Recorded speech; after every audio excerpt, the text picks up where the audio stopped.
Çapçı bilen ve daha hoştur aslında.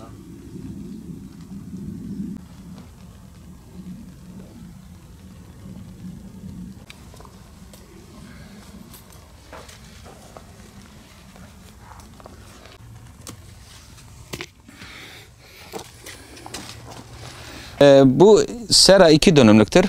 Yani yaklaşık bundan 3 ay önce tuttum.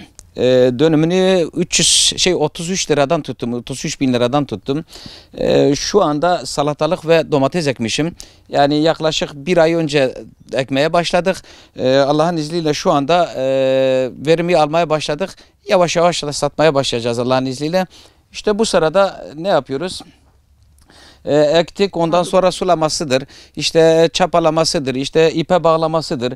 Yani gerçekten maliyeti zordur, ilaçlamasıdır. Her türlü şeyi şu anda elimizden gelen, yani dilimizin ve elimizin döndüğü kadarınca, anlayabildiğimiz kadarınca şu anda başarmaya çalışıyoruz yani. İnşallah güzel bir verim olur.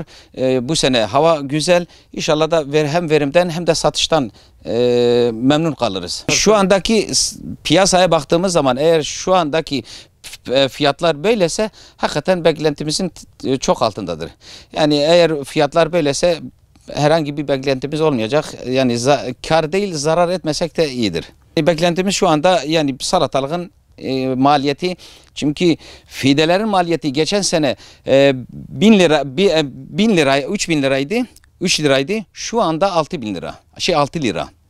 Bak, maliyet katlanmış, %100 katlanmış. Ama bunun satışlara da yansıması gerekiyor. Hayvancılığı zaten bitirdiler, bari tarımı bitirmesinler. Yani bu ülke güzel bir ülkedir. Hem tarımıyla hem insanlarıyla. Yani gerçekten yani tarıma elverişli bir memlekette yaşıyoruz. Yani toprağı verimli bir memlekette yaşıyoruz.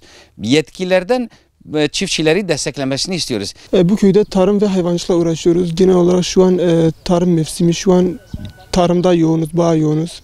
Ben kendime ait köyde 4,5 dönüm seram var benim. Bir dönüm domates ektim bu köyde. Ayrıyeten 3,5 dönüm de ben salatalık ektim. Domatesi ben 1 Mart'ta domates ektim.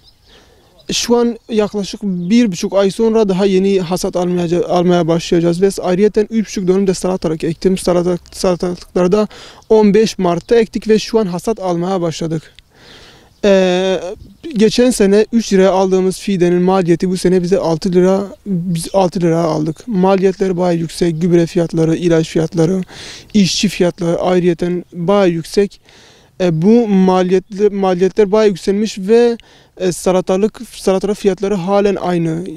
Maliyet %100 artmışken fiyatlar halen aynı. Fiyatlar şu an ortalama sadece o salatalıkların maliyeti, kilogram maliyeti bize 6-7 lira yansırken şu an biz halde 6-7 lira satamıyoruz.